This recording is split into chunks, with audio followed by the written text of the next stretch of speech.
Kapitulli 14. Pas 2 ditësh, ishte Pashka dhe festa e bukëve të pambrujtura. Kryepriftërinjtë dhe skribët kërkonin se si ta kapnin me dredhi e ta vrisnin Jezuin.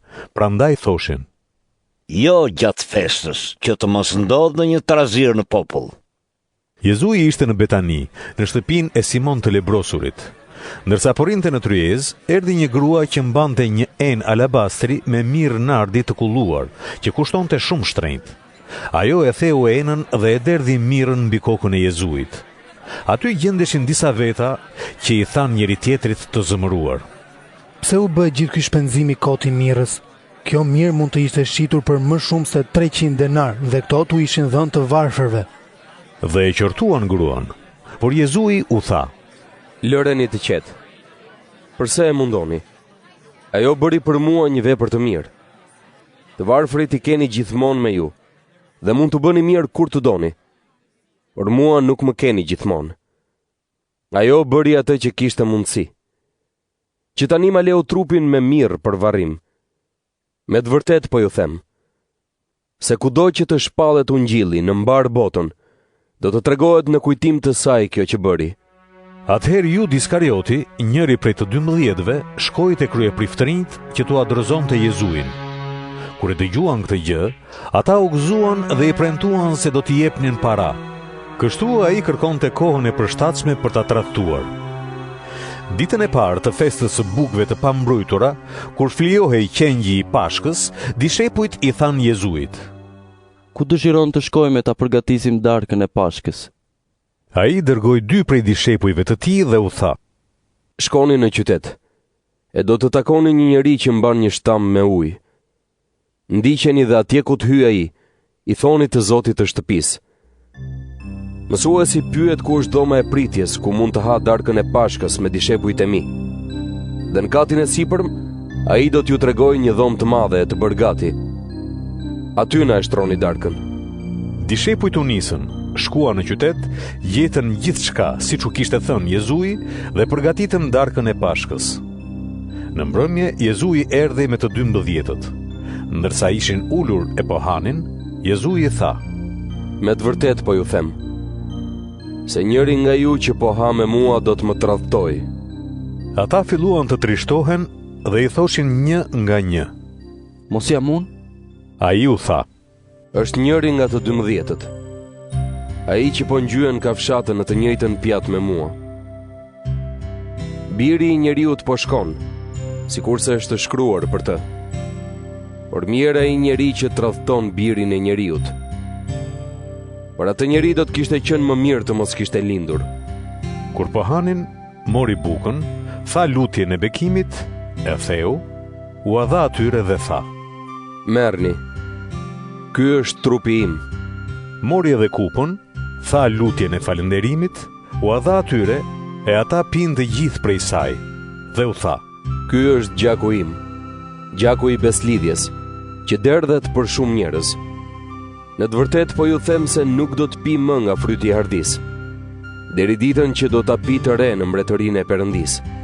E si kënduan një himn, shkuan në malin e ullinjve. Jezui u tha: Ju të gjithë do të humbisni besimin në mua, sepse shkrimi i shenjtë thot: Do të godas bariun dhe dele do të shpërndahen. Po kur të ngjallem do të shkoj përpara jush në Galile. Pietri i tha: Edhe nëse të gjithë do të humbasin besimin, unë nuk do ta humbas. Jezui i tha: Me të vërtet po të them, se po këtë natë, para se të këndoj gjeli 2 herë, ti do të më mohosh 3 herë. Por ai nguli këmbë: Edhe nëse duhet të vdes me ty, nuk do të të mohoj. Kështu thanë të gjithë. Pastaj shkuan në një vend që quhej Getsemani, dhe Jezui i tha dishepujve të tij: Rrini këtu sa të lutem.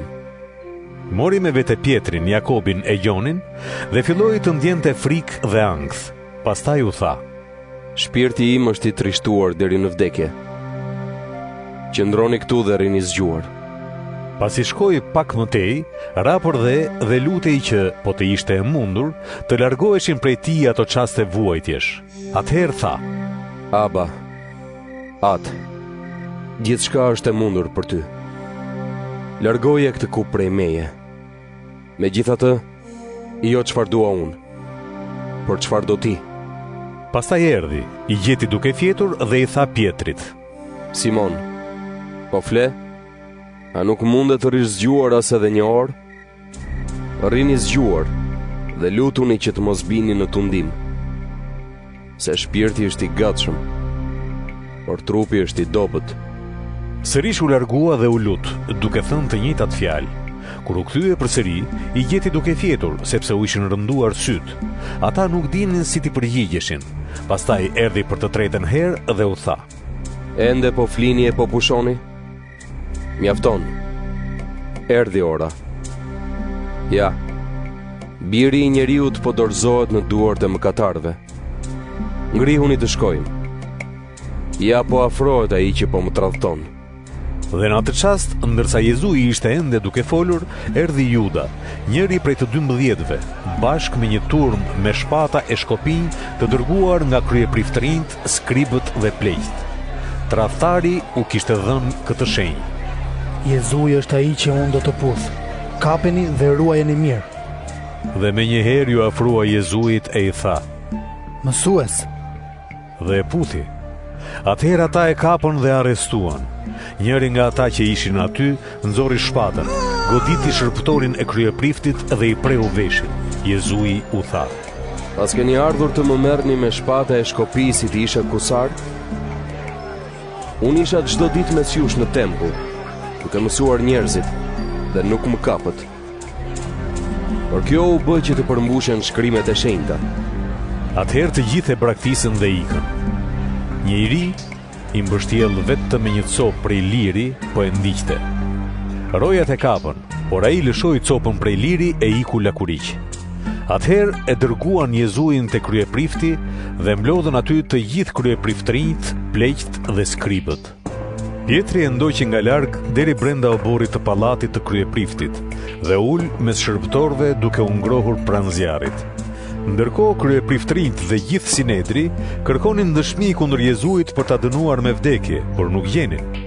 Shumë vetë i jepnin dëshmi të rreme kundër tij, por dëshmitë e tyre nuk përkonin.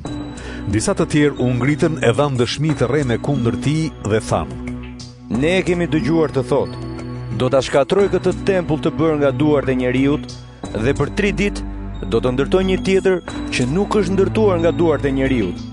Por as dëshmia e tyre nuk përkonte.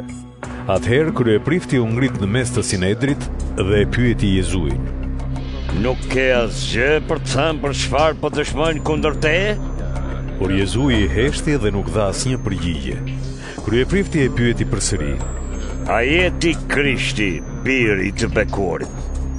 Jezui ju përgjigj: Unë jam. Do të shihni birin e njeriu të ulur në të djathtën e Perëndisë së Pushtetshëm, duke ardhur mbi rret e qiellit. Kryeprifti shqeu rrobat e veta e tha: Ç'na duan më dëshmitarët? Ju e dëgjuat fyrin që i bëri Perëndisë. Cili është vendimi juaj? Dhe të gjithë e gjykuan se ishte fajtor për vdekje. Disa filluan ta pështynin, t'i mbulonin fytyrën dhe ta godisnin duke i thënë: Gjeje kush të goditi. Edhe rojet e godisnin me shuplaka. Ndërsa Pietri ishte poshtë në obor, erdhi njëra nga shërbëtorët e kryepriftit dhe kur e pa Pietrin duke u ngrohur, i anguli syt e i tha: Edhe ti ishe me Jezuin e Nazaretit. Por ai e mohoi dhe tha: Nuk po e marr vesh dhe as nuk po e kuptoj se ç'thua. Pastaj doli jashtë në hyrje të oborit dhe ndërkohë këndoi gjeli.